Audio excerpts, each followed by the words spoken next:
minutes September the 4th, 2018 at 4 p.m. in council chambers. So I'm going to read the statement of the chair first. This public hearing is convened pursuant to Section 464 of the Local Government Act, RSBC 2015, to allow the public to make representation to council respecting matters contained in Zoning Amendment Bylaw number 1085.107, 2018. Every person present who believes that their interest in property is affected by the proposed bylaw shall be given a reasonable opportunity to be heard respecting matters contained in the proposed bylaw. None of you will be discouraged or prevented from making your views known. However, it is important that you restrict your remarks to matters contained in the proposed bylaw. When speaking, please proceed to the microphone and commence your remarks by clearly stating your name and address. If they wish, members of council may ask you questions following your presentation.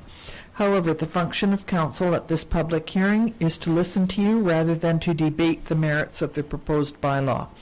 In accordance with the council procedure bylaw, presentations by members of the public shall be limited to a maximum of 5 minutes each.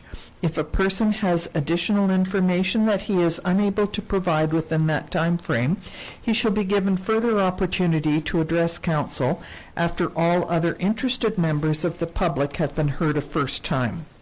Please refrain from applause or other expressions of emotion during this public hearing so that we may ensure as impartial a hearing as possible. After this public hearing is adjourned, council members will not speak to the public on this matter until after the matter has been dealt with at a public meeting.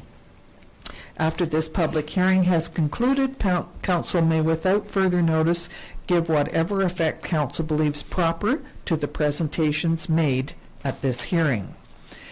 And I will confirm that the advertising and posting requirements have been met. Notice of this public hearing was given in accordance with the Local Government Act and the Community Charter by distributing the notice as follows.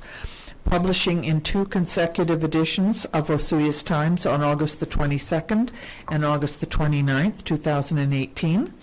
Placing the notice on the bulletin boards in the Town Hall and Planning and Development Services Department on August the 22nd. Posting the notice on the town's website on August the 22nd and distributing via e-news on August the 23rd, 2018.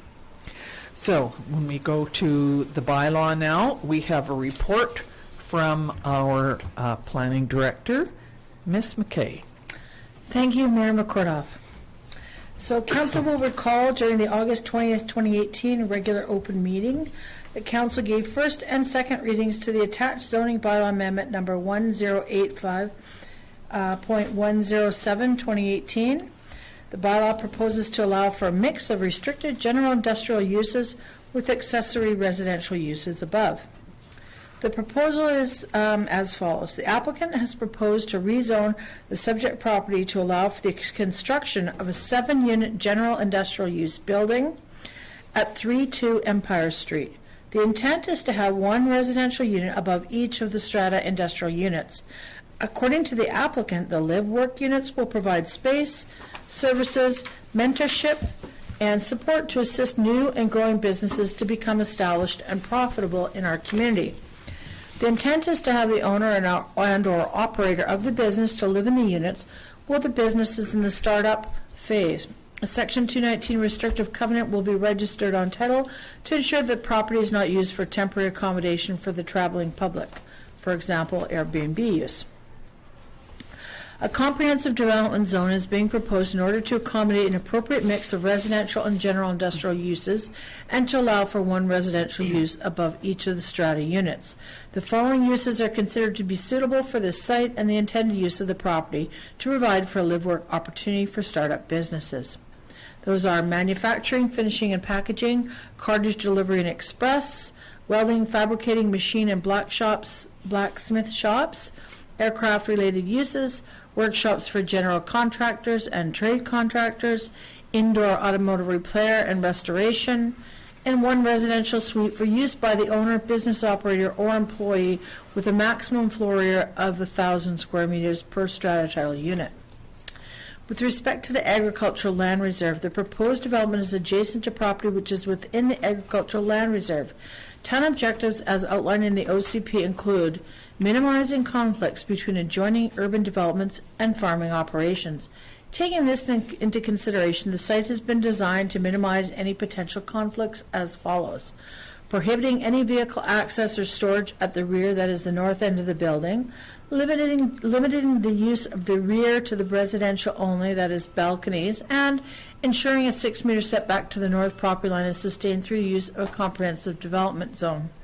The subject property abuts the Town of Suez Canal Trail, and that corridor is 3 meters wide. The trail corridor in combination with a 6-meter setback to the building results in a total setback of 9 meters to the ALR lands. And planning staff are of the opinion that this setback, coupled with the restricted use on the property, will ensure that the OCP objectives are met. Development permit requirements. Development of industrially designated properties are subject to compliance with the industrial development permit area. The applicant will be required to comply with the development permit guidelines and submit a completed DP application and associated fees for staff's review. And then I've attached preliminary drawings for your information purposes. The applicant is proposing to create a strata subdivision. This allows for each of the individual bays with the residential use above to be sold as separate independent unit. In order to complete the strata subdivision, the applicant will be required to submit subdivision and servicing plans, and approval of the subdivision will be contingent on the submission of any fees associated with the servicing of the lot and any off-site costs that may be required to upgrade municipal services. Rationale for the recommendation is as follows. The proposed rezoning will allow for 7 new business startup opportunities in our community. With respect to the implications for the community, the proposal meets the objective of the community goals by providing a diversity of housing types, densities, and locations to accommodate different lifestyles, affordability, and needs. Organizationally, the proposal requires a development permit for form and character, and a strata subdivision proposal will also be required. There are no impacts to the budget associated with this report. Council may consider adopting the amending bylaw at their September 17th regular meeting. And sustainability, providing opportunities in the general industrial and service industrial sectors is an economic development goal of the OCP. The options for council are that following the public hearing, council has an option to convene into a special open meeting, and then council also has the option to defer third reading of the bylaw, and council also has the option to have request any further revisions to the bylaw before proceeding. And when I say revisions, anything but density, and council can also recommend any other actions deemed appropriate. Now, it depends on the input received this evening. Council is willing to recommend option 1 depending on the input received. Thank you. Thank you very much. And I'm just going to read a summary of the staff report. Zoning Amendment Bylaw number 1085.107, 2018. Purpose of this meeting is to seek public input on zoning bylaw amendment number 1085.107, 2018, which received first and second readings on August the 20th, 2018. The zoning amendment bylaw proposes to change the designated zoning of the land described as Lot 1, Plan KAP 89085, DL 2450S, from M1 General Industrial to CD 10 Comprehensive Development Zone to allow for a mix of restricted general industrial uses with accessory residential. So we have received no correspondence on this, and so I wonder if the applicant would like to come up to the microphone and make a presentation.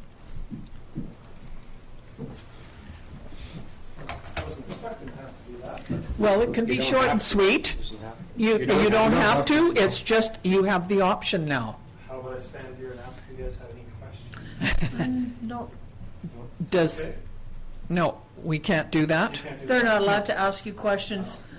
They're allowed to ask me questions. Got it. That can work. So it seems to me that it's quite self-explanatory, and that we have several pictures and so on, and we, And my partner, Jason McDonald, flew in from Vancouver just to be present. Oh, would- Did he land here at Would our he- airport? Yeah, he did. Excellent. Cool. would he like to speak? No, he can't? Is he not part of the application? No, I have, absolutely, yes. But there's no questions, there's nothing to speak to. Yeah. No. And Okay. it would be considered new information. Okay, all right, well, then we can't get new information. Thank you, I'm sorry about that. So if there's nothing there and there are no public presentations, is there, so that would be not these three gentlemen, but somebody else that would like to make, It would just a matter of a formal call for. okay. You have to do it 3 times. So, is there anyone who would like to make a public presentation? That's the second time. For the third time, is there anyone wishing to make a public presentation? Hearing none, I will declare that the public hearing closed at 4:15 on September the 4th.